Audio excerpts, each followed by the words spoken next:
Il n'est point de créature sur terre qui n'attende de Dieu sa pâture, et dans Dieu ne connaisse le repère et le lieu de sa mort, car tout est consigné dans un livre explicite. C'est lui qui a créé les cieux et la terre en 6 jours, alors que son trône reposait sur l'eau, pour vous mettre à l'épreuve et reconnaître ceux d'entre vous qui agiraient le mieux. Or, si tu leur dis, vous serez certainement ressuscités après votre mort, les incrédules ne manqueront pas de dire, cela relève manifestement de la pure magie. Et si nous reportons le châtiment qui doit les frapper à une date déterminée, ils diront, qu'est-ce donc qui le retient? Qu'ils sachent que le jour où il se produira, rien ne pourra les en sauver, et que ce dont ils se moquaient les enveloppera de toutes parts. Faisons-nous goûter à l'homme un bienfait de notre part, et l'en privons-nous ensuite? Il est alors livré au désespoir et plein d'ingratitude. Lui faisons-nous goûter un bienfait de notre part, après qu'un malheur l'a frappé? Alors aussitôt il s'écrie, c'en est fini enfin de mes malheurs, plein de joie et de gloriole. Seuls ceux qui patientent et pratiquent de bonnes œuvres obtiendront pardon et belles récompenses. Il se peut que tu sois tenté de délaisser une partie de ce qui t'a été révélé, et que tu ressentes un serrement de cœur lorsque tu les entends dire. Que ne lui envoie-t-on un trésor du ciel, ou que ne lui adjoigne-t-on ou un ange? Rappelle-toi que tu n'es qu'un avertissement, et que c'est Dieu qui est le gérant de l'univers. Diront-ils, c'est Mohammed qui a inventé ce Coran. Réponds-leur, eh bien, inventez de vous-même 10 sourates pareilles, et faites-vous aider par qui vous pourrez, hormis Dieu, si vous êtes véridique. S'ils ne vous répondent pas, apprenez alors que ce qui a été révélé relève uniquement du savoir de Dieu, en dehors de qui il n'y a point d'autre divinité. Finirez-vous donc par vous soumettre à lui? Ceux dont l'ambition se limite au plaisir et aux fastes de ce monde, nous rétribuerons leurs efforts dans ce monde même, sans leur faire subir la moindre injustice. Mais ceux-là n'auront dans la vie future que le feu, car toutes leurs œuvres ici-bas seront vaines, et tout ce qu'ils auront accompli sur terre sera sans valeur.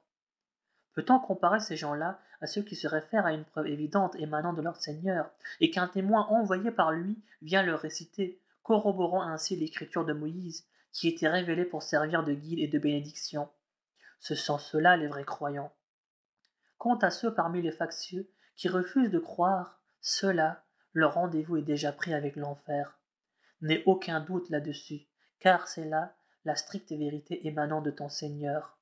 Mais la plupart des hommes n'y croient pas. Y a-t-il les plus coupables que ceux qui inventent des mensonges sur le compte de Dieu? Ceux-là comparaîtront devant leur Seigneur, et les témoins s'écrieront. Les voilà, ceux qui ont attribué des mensonges à leur Seigneur. Que la malédiction de Dieu s'abatte sur les coupables, qui détournent leurs semblables de la voie de Dieu, qu'ils cherchent à rendre tortueuse et qui ne croient pas à la vie future. Ceux-là ne sauraient tenir Dieu en échec sur terre, pas plus qu'ils ne sauraient trouver contre son châtiment de protecteur. Mais leurs tourments seront portés au double pour n'avoir voulu ni entendre ni voir. Ceux-là auront été eux-mêmes les artisans de leur propre perte, de même qu'ils auront vu disparaître leur divinité mensongère. Nul doute qu'ils seront les plus grands perdants dans la vie future. Ceux, au contraire, qui auront cru, accompli de bonnes œuvres et fait preuve d'humilité devant leur Seigneur, ceux-là auront le paradis pour séjour éternel. Ces deux groupes ressemblent, l'un à l'aveugle et au sourd, l'autre à celui qui voit et qui entend. Ces deux groupes sont-ils égaux? Finirez-vous donc par le comprendre? Nous avions déjà envoyé Noé à son peuple. Je suis chargé, solennellement, dit-il, de vous avertir, afin que vous n'adoriez que Dieu. Je crains pour vous le châtiment d'un jour terrible. Mais les notables de son peuple, qui étaient incrédules, lui dirent, nous ne voyons en toi qu'un mortel semblable à nous. Nous constatons que seule la lie de notre peuple t'a suivi sans réfléchir, et nous ne vous reconnaissons aucun avantage sur nous. Bien plus, vous n'êtes pour nous que des imposteurs. Ô mon peuple, répliqua Noé, que vous en semble? Si, par la grâce de mon Seigneur, je suis pourvu par lui d'une preuve évidente qui demeure pour vous incomprise, devrons-nous vous l'imposer en dépit de votre répugnance? Ô mon peuple, je ne vous réclame en retour aucun salaire, car je n'attends de rétribution que de mon Seigneur. De plus, je ne puis repousser ceux qui ont cru et qui auront un jour à rencontrer leur Seigneur. mais je vois bien que j'ai affaire à un peuple d'ignorants. Ô mon peuple, qui viendrait à mon secours contre Dieu si jamais je l'ai chassé? Ne réfléchissez-vous donc point? Je ne prétends pas détenir les trésors de Dieu, ni être au courant du mystère. Je ne dis pas que je suis un ange, et je ne dis pas à ceux que vous regardez avec mépris que Dieu ne leur accordera aucune faveur, car Dieu seul sait ce qu'il recèle dans leur cœur. Si je le disais, je serais moi-même du nombre des injustes. Ô Noé, dirent-ils, assez discuté, car nous avons jusqu'ici abondamment discuté. Provoque donc ce malheur dont tu ne cesses de nous menacer pour autant que tu sois sincère. Noé leur répondit, c'est Dieu qui vous l'enverra, s'il le veut, et ce n'est pas vous qui pourrez l'en empêcher. Les conseils que je pourrais vous donner ne vous serviraient à rien, si Dieu décidait de vous égarer, car il est votre Seigneur, et c'est à lui que vous serez ramenés. Diront-ils, il a inventé ce Coran. Réponds-leur, si je l'ai inventé, c'est sur moi que retombera le poids de mon forfait, mais je suis totalement innocent de ce dont vous m'accusez. Puis, il fut révélé à Noé, plus personne ne se convertira parmi ton peuple, à part ceux qui l'avaient déjà cru. Ne t'afflige donc point de ce qu'il faisait. Construis l'arche sous nos yeux, d'après les directives qui te seront révélées, et n'interviens plus en faveur des impies, car ils sont voués à être noyés. Noé entreprit la construction de l'arche, et chaque fois que les grands de son peuple passaient, ils se moquaient de lui. Si vous vous moquez de nous aujourd'hui, leur disait Noé, nous nous moquerons bientôt de vous à notre tour. Et vous saurez bientôt qui subira un châtiment avilissant et à qui est réservé un supplice permanent. Et lorsque notre ordre fut donné et que le four se mit à bouillonner, nous dîmes alors à Noé, charge dans l'arche un couple de chaque espèce, ainsi que ta famille, excepté ceux contre qui l'arrêt a déjà été prononcé. Embarque aussi tous ceux qui avaient cru. Mais en vérité, ceux-ci étaient fort peu nombreux. Montez dans l'arche, dit Noé, et qu'au nom de Dieu s'accomplisse sa course et son mouillage. En vérité, mon Seigneur est clément et miséricordieux. L'arche commença alors à voguer au milieu d'énormes vagues, aussi hautes que des montagnes. Noé appela son fils qui était resté à l'écart.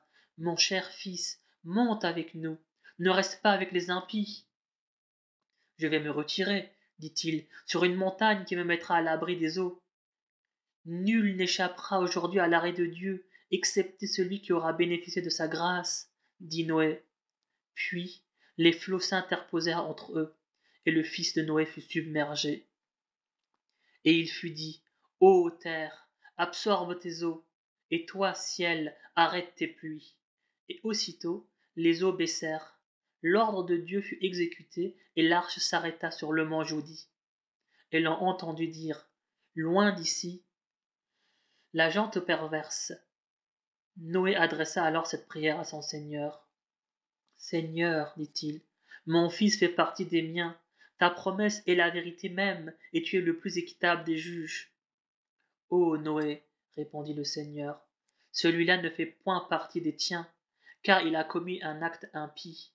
Ne me parle donc pas de ce que tu ne sais pas. Je t'exhorte afin que tu ne sois pas du nombre des ignorants.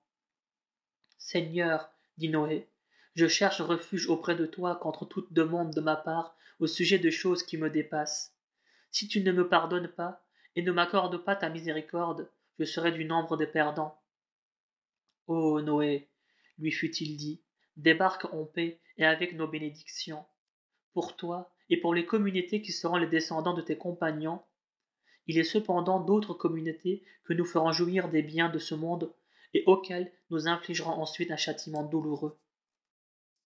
Ce sont là quelques nouvelles du mystère du monde que nous te révélons et que ni toi ni ton peuple ne connaissaient jusqu'ici. Sois patient. Une heureuse fin est réservée à ceux qui craignent le Seigneur. Au Had, nous avons envoyé leur frère Oud. Ô mon peuple, dit-il, adorez Dieu, car vous n'avez d'autre divinité que lui. Tous les autres cultes que vous forgez ne sont que des mensonges. Ô mon peuple, je ne vous réclame aucun salaire en échange. Je n'attends ma rétribution que de celui qui m'a créé. Ne résignez-vous donc point. Ô mon peuple, demandez pardon à votre Seigneur et repentez-vous à lui. Il vous enverra du ciel une pluie abondante et accroîtra vos forces. Ne vous détournez donc pas de lui en devenant rebelle. Ô Oud, lui dirent-ils, tu ne nous apportes aucun signe évident. Nous n'abandonnerons donc pas nos divinités sur tes simples paroles, car nous n'avons pas confiance en toi. Nous dirons plutôt que l'une de nos divinités t'a dérangé l'esprit. Je prends Dieu à témoin, dit Aude, et témoignez vous-même que je désavoue les divinités que vous adorez en dehors de Dieu. Mettez en œuvre toutes vos perfidies contre moi et ne m'accordez aucun répit. Je m'en remets à Dieu, qui est mon Seigneur et le vôtre. Il n'est point d'être vivant qui ne soit soumis à sa loi. Mon Dieu est, certes, sur un chemin droit. Et si vous vous détournez, je vous aurais du moins transmis le message que j'ai été chargé de vous faire parvenir. Et mon Seigneur vous remplacera par un autre peuple sans que vous puissiez lui nuire. Car mon Seigneur est de toutes choses le gardien vigilant. Et lorsque notre ordre fut donné, nous sauvâmes Oud et ceux qui avaient cru avec lui. Par un effet de notre miséricorde, nous les sauvâmes d'un terrible tourment. Telle fut l'histoire du peuple de Had qui avait nié les signes de son Seigneur, désobéi à ses prophètes et suivi les ordres de tout tyran rebelle. Maudit à jamais ici-bas, il le sera aussi dans l'autre monde.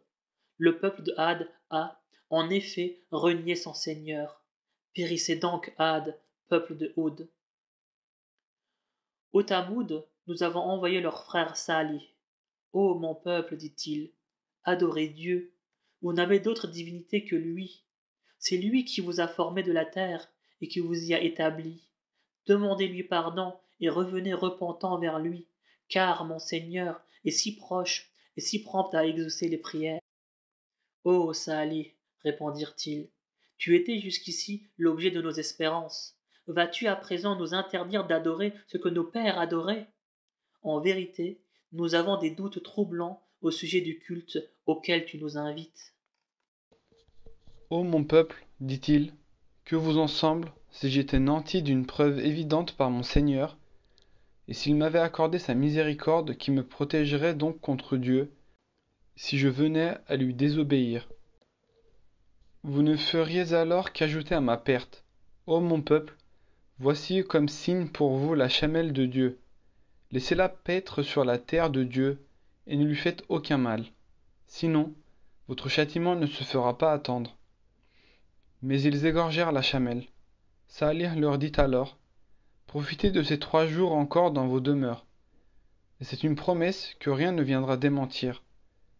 Et lorsque notre ordre fut donné, nous sauvâmes Salih et ceux qui avaient cru avec lui, par un effet de notre miséricorde, de l'ignominie de ce jour-là, car en vérité, ton Seigneur est le fort et le puissant. Et le grondement terrifiant saisit alors ceux qui avaient été injustes, et, le lendemain, ils gisaient inertes dans leur demeure, comme s'ils n'y avaient jamais prospéré. Les Tamud ont en effet renié leur Seigneur. Arrière donc au peuple de Tamud. Nos émissaires vinrent trouver Abraham pour lui annoncer la bonne nouvelle. Salam, lui dirent-ils. Salam, répondit Abraham. Et peu après, il leur servit un veau rôti. Voyant qu'il ne faisait pas honneur au plat, il les trouva étranges et en eut peur. N'aie crainte, lui dirent-ils. C'est vers le peuple de Lot que nous sommes envoyés. La femme d'Abraham, qui se tenait à côté, se mit à rire. Nous lui annonçâmes la naissance d'Isaac et celle de Jacob après lui. Est-ce possible, s'écria-t-elle, moi avoir un enfant à mon âge, si avancé, et alors que mon mari que voici est un vieillard? Ce serait là vraiment une chose bien étrange. Et les émissaires de répliquer, comment peux-tu t'étonner de l'ordre de Dieu? Que la miséricorde de Dieu et ses bénédictions soient sur vous, ô habitants de cette demeure. Dieu seul est digne de louange et de gloire.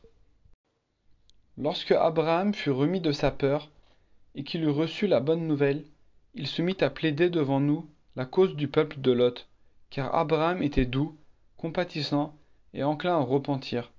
Ô Abraham, dirent les émissaires, cesse de défendre leur cause, l'arrêt de ton Seigneur est déjà pris. Un châtiment irrévocable doit les frapper. Et quand nos envoyés arrivèrent chez Lot, il en fut très affligé, car il ne savait pas comment les protéger. Quelle pénible journée, dit-il. Aussitôt des hommes de son peuple, habitués à commettre les pires turpitudes, se précipitèrent chez lui. Ô mon peuple, leur dit Lot, voici mes filles. Elles seraient plus indiquées pour vous. Craignez donc Dieu et ne me déshonorez pas dans la personne de mes hôtes. N'y a-t-il pas un seul homme sensé parmi vous? Tu sais très bien, dirent-ils, que nous n'avons pas envie de tes filles, et tu sais très bien ce que nous voulons. Que n'ai-je de la force pour vous résister? Dit Lot. Où que n'ai-je trouvé un solide appui? Ô Lot, nous sommes les émissaires de ton Seigneur. Ces gens-là ne pourront jamais t'atteindre. Pars avec ta famille à la fin de cette nuit, et que nul d'entre vous ne tourne la tête en cours de route. Ta femme, cependant, subira le même sort que les impies. Cela se produira à l'aube, et l'aube n'est pas si loin. Et lorsque notre ordre fut donné, nous renversâmes la cité de fond en comble, et fîmes pleuvoir sur elle, par rafales, des cailloux brûlants d'argile, portant une marque connue de ton Seigneur, et toujours prêts à s'abattre sur les criminels. Ô gens de Médian, nous avons envoyé leur frère Shuaïb. Ô mon peuple, leur dit-il, adorez Dieu, vous n'avez d'autre divinité que lui. Ne fraudez pas dans les mesures, et ne faussez pas la balance. Je vois que vous êtes en pleine prospérité, mais je crains pour vous un jour où le châtiment vous enveloppera de toutes parts. Ô mon peuple, faites pleine mesure et pesez avec équité. Ne causez pas de tort aux gens en sous-estimant leurs biens. Ne semez pas la corruption sur la terre. Un bénéfice honnête, aussi peu soit-il, est infiniment meilleur pour vous si vous êtes des croyants sincères. Je vous le dis sans être pour autant responsable de vos actes. Ô Shuaïb, sont-ce tes prières qui t'ordonnent de nous pousser à renier le culte de nos ancêtres ou à ne plus disposer de nos richesses comme nous l'entendons? Est-ce toi l'homme sage et sensé que nous connaissons? Ô mon peuple, répliqua Shuaïb, que diriez-vous si j'étais nanti d'une preuve évidente de mon Seigneur, et si j'étais réellement gratifié d'une insigne faveur? Soyez certain que, quand je vous interdis quelque chose, mon but n'est pas de vous contrarier, mais il est seulement de vous rendre meilleur dans la mesure de mes moyens, et ma réussite ne dépend que du Seigneur. C'est à lui que je me confie, et c'est à lui que je ferai retour. Ô mon peuple, que votre hostilité à mon égard ne vous entraîne pas à encourir les mêmes châtiments qui atteignirent le peuple de Noé, ou le peuple de Houd, ou le peuple de Salih. Et l'exemple du peuple de Lot n'est pas si éloigné de vous. Implorez donc le pardon de votre Seigneur, et revenez repentant vers lui, car mon Seigneur est plein d'indulgence et d'amour. Ô Shuaïb, répliquèrent-ils, nous ne comprenons pas grand-chose à ce que tu nous dis. D'ailleurs, ta position n'est guère enviable parmi nous. Sans ton clan, nous t'aurions déjà lapidé, car rien ne nous aurait empêché de le faire. Ô mon peuple, reprit Shuaïb, mon clan vous semble-t-il plus puissant que Dieu, à qui vous tournez ouvertement le dos? En vérité, mon Dieu embrasse de sa science tout ce que vous faites. Ô mon peuple, agissez à votre guise, j'agirai de mon côté à ma manière. Vous saurez bientôt qui encourra un châtiment ignominieux, et qui de nous aura été un imposteur. Attendez donc, je suis avec vous à attendre. Et lorsque notre ordre fut donné, nous sauvâmes Shuaïb et ceux qui avaient cru avec lui, par un effet de notre miséricorde. Mais le grondement terrifiant saisit ceux qui avaient été injustes et, le lendemain, ils gisaient inertes dans leur demeure, comme s'ils n'y avaient jamais vécu. Maudit soit donc le peuple de Médian, comme l'avait été celui de Tamud. Nous avons envoyé aussi Moïse, nanti de nos signes et d'une preuve réelle, à Pharaon et à ses dignitaires. Mais ces derniers suivirent l'ordre de Pharaon, bien que son ordre fût dénué de toute sagesse. Pharaon marchera au jour du jugement dernier à la tête de son peuple, et le mènera à l'abreuvoir de l'enfer. Et quel horrible abreuvoir que celui de l'enfer! Poursuivis par la malédiction en ce monde, ils le seront aussi le jour de la résurrection. Triste cadeau s'il en fut. C'est là une partie de l'histoire des cités dont nous te faisons ici le récit. Si les vestiges des unes sont encore debout, ceux des autres ont été complètement rasés. Et ce n'est pas nous qui avons été injustes envers ces peuples. Ce sont eux qui ont été les propres artisans de leur ruine. Quant aux divinités qu'ils invoquaient en dehors de Dieu, non seulement elles ne leur furent d'aucun secours lorsque l'ordre de ton Seigneur fut lancé, mais elles n'ont fait qu'ajouter à leur malheur. Tel est le châtiment de ton Seigneur quand il sévit contre les cités criminelles. Ses coups sont toujours douloureux et portés avec violence. Il y a là un enseignement pour qui craint les tourments de la vie future, quand les hommes seront rassemblés en un jour solennel, dont nous ne retardons l'avènement qu'en raison du terme qui lui a été fixé d'avance. Et quand ce jour viendra, nulle âme ne soufflera mot sans la permission de Dieu, et les hommes seront ou damnés ou bienheureux. Les damnés seront dans l'enfer, où retentiront leurs râles et leurs soupirs. Ils y demeureront tant que dureront les cieux et la terre, à moins que ton Seigneur n'en décide autrement, car la volonté de ton Seigneur doit toujours s'accomplir.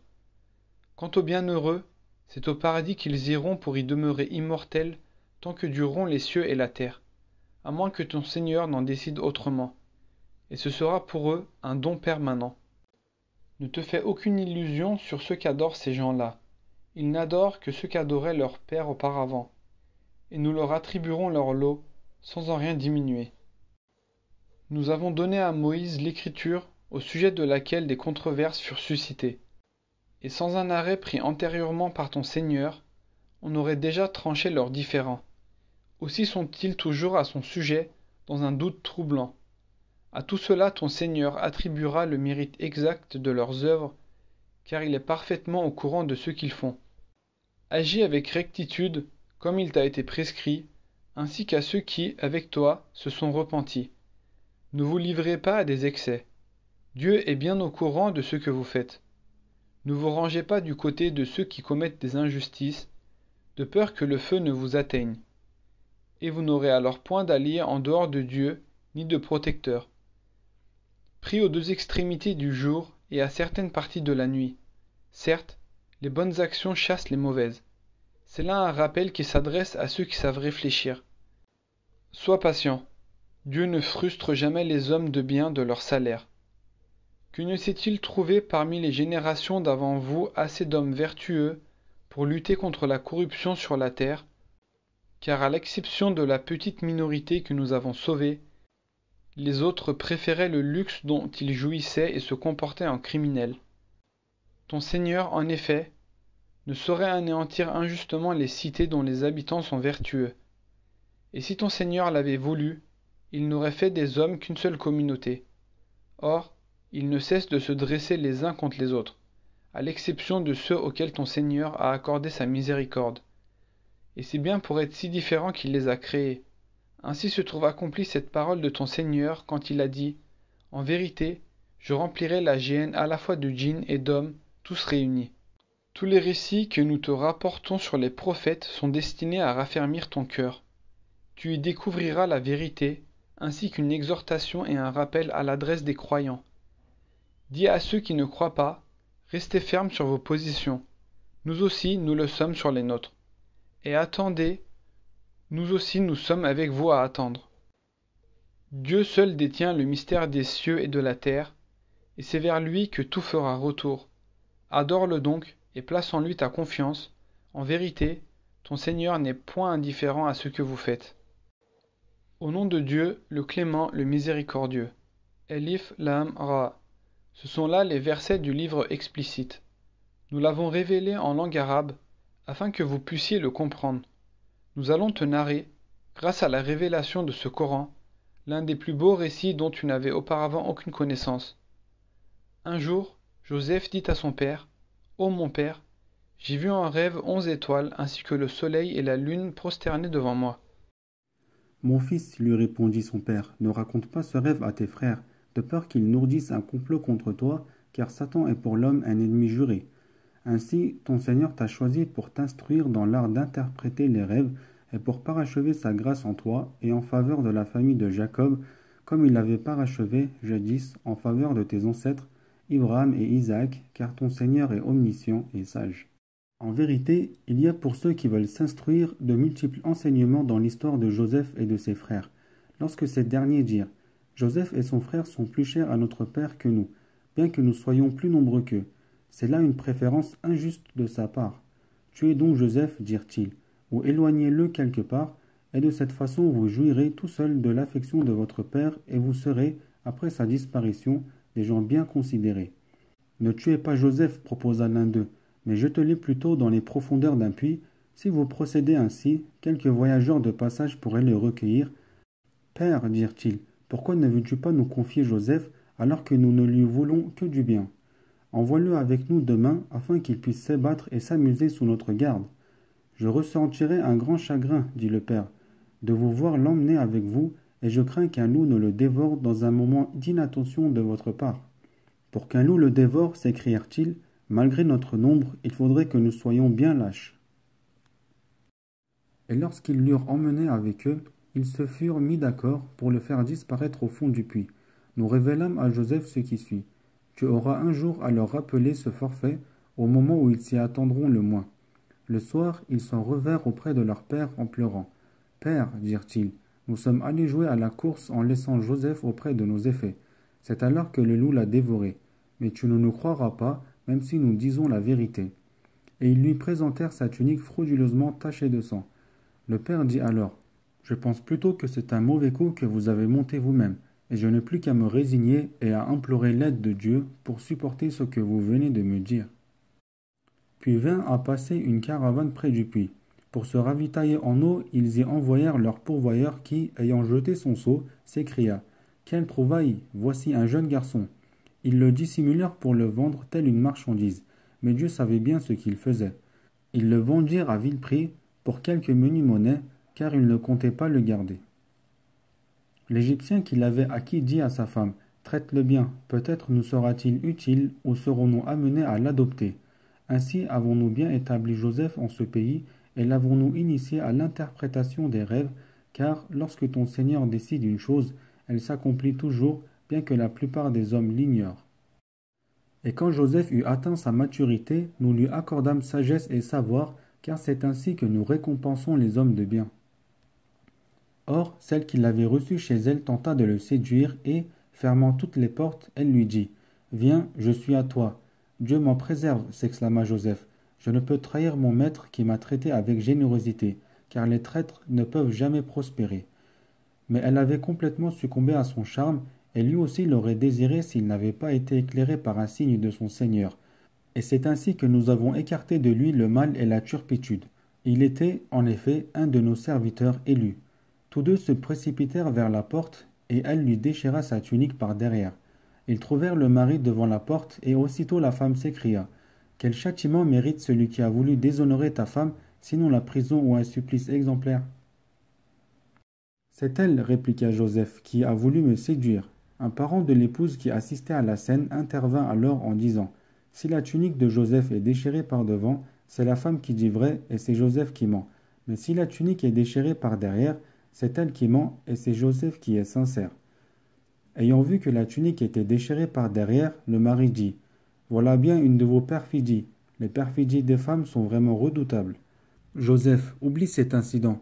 Et toi, femme, implore le pardon de ton péché, car tu as été vraiment fautive. » Et l'on se mit à dire entre femmes en ville. L'épouse du grand intendant s'est éprise de son valet. Elle en est follement amoureuse, au point qu'elle a perdu tout contrôle sur elle-même. Lorsqu'elle eut vent de leur méchant commérage, elle les invita chez elle à un banquet et remit à chacune d'elles un couteau. Puis elle ordonna à Joseph de paraître. Dès qu'elles l'aperçurent, elles furent émerveillées au point que, dans leur trouble, elles se tailladèrent les mains en s'écriant « Grand Dieu, ce n'est pas un être humain, mais c'est un ange merveilleux. Voilà donc, dit-elle, celui qui m'a valu vos reproches. J'ai voulu effectivement le faire céder à mes désirs, mais il a tenu à rester chaste. Or, s'il ne fait pas ce que je lui ordonne, il sera certainement jeté en prison et connaîtra un sort misérable. » « Seigneur, dit Joseph, je préfère la prison au crime auquel me convient ces femmes, et si tu ne me préserves pas de leur stratagème, je finirai par céder à mon penchant pour elles et sombrerai dans le paganisme. Son Seigneur l'exauça et le préserva de leur ruse, car il est celui qui entend tout et sait tout. Puis ils jugèrent bon, malgré les preuves évidentes de son innocence, de le jeter en prison pour un certain temps. 2 jeunes gens entrèrent en prison en même temps que Joseph. L'un d'eux dit « J'ai rêvé que je pressais du raisin. » Et moi, dit l'autre, j'ai rêvé que je portais sur ma tête du pain, que des oiseaux venaient me becqueter. Fais-nous connaître la signification de ces rêves, car nous voyons en toi un homme de bien. Joseph leur répondit, on ne vous aura pas apporté votre ration journalière que je vous aurai déjà expliqué vos rêves. Cet art fait partie de ce que mon Seigneur m'a enseigné. En vérité, j'ai abandonné la religion d'un peuple qui ne croit pas en Dieu et qui nie la vie future. Et j'ai suivi la religion de mes ancêtres, Abraham, Isaac et Jacob. Nous n'associons aucune créature à Dieu. C'est là une grâce de Dieu pour nous et pour tous les hommes. Mais la plupart de ces derniers ne sont point reconnaissants. Ô vous, mes deux compagnons de prison, que vaut-il mieux, une multitude de divinités ou Dieu l'unique, le dominateur suprême? Ce que vous adorez en dehors de Dieu ne sont que des noms que vous avez inventés, vous et vos ancêtres, et auxquels le Seigneur n'a conféré aucun pouvoir. En vérité, le pouvoir n'appartient qu'à Dieu, qui a prescrit de n'adorer que lui. Telle est la vraie religion, mais bien peu de gens le savent. Ô vous, mes deux compagnons de prison, l'un de vous servira des chansons pour donner du vin à son maître. Quant à l'autre, il sera crucifié, et les oiseaux lui picoreront la tête. C'est la réponse irrévocable à la question que vous posez. S'adressant à celui qui, à son avis, devait être sauvé, Joseph lui demanda d'attirer sur lui l'attention de son maître. Mais Satan lui fit oublier de parler à son maître de Joseph. Aussi ce dernier séjourna-t-il quelques années encore en prison. J'ai vu en songe, dit le roi, 7 vaches grasses dévorées par 7 vaches maigres, et aussi 7 épis verts et 7 autres secs. Honorable assemblée, expliquez-moi ma vision si vous savez interpréter les songes. Ce n'est là, dirent les courtisans, qu'un amas de songes confus. Du reste, nous n'entendons rien à l'interprétation des rêves. Or, celui des deux prisonniers qui avait eu la vie sauve se souvint enfin de Joseph et dit « Moi, je suis en mesure de vous en donner l'interprétation. Laissez-moi aller la chercher. » Ô Joseph le véridique, éclaire-nous au sujet de 7 vaches grasses dévorées par 7 vaches maigres, 7 épis verts et 7 autres secs, afin que de retour auprès de ceux qui m'attendent, je puisse les renseigner. Joseph répondit alors, vous sèmerez durant 7 années comme à l'accoutumée. Laissez en épis tout ce que vous aurez moissonné, excepté une petite quantité que vous consommerez. Viendront ensuite 7 années de disette qui épuiseront toutes les réserves que vous aurez constituées, à l'exception d'une petite quantité que vous aurez épargnée. Puis viendra une année où les gens auront beaucoup de pluie et où les pressoirs seront abondamment utilisés. Le roi ordonna alors qu'on m'amène cet homme, et quand l'émissaire se trouva en présence de Joseph, celui-ci, Joseph, lui dit « Retourne auprès de ton maître et demande-lui quelle était l'intention de ces femmes qui s'étaient tailladées les mains. Mon Seigneur connaît parfaitement leur perfidie. » Le roi interrogea alors ces femmes. « Quelle a été votre intention lorsque vous avez tenté de séduire Joseph ?»« À Dieu ne plaise, répondirent-elles. Joseph n'a commis aucun mal que nous sachions. » Et la femme du grand intendant d'ajouter « Maintenant la vérité a éclaté. C'est moi qui ai tenté de le faire céder à mes désirs, et tout ce qu'il a dit est l'absolue vérité. » Si j'ai tenu à faire rétablir la vérité, c'est pour que mon maître sache que je ne l'ai point trompé pendant son absence, car Dieu ne guide point les intrigues des méchants.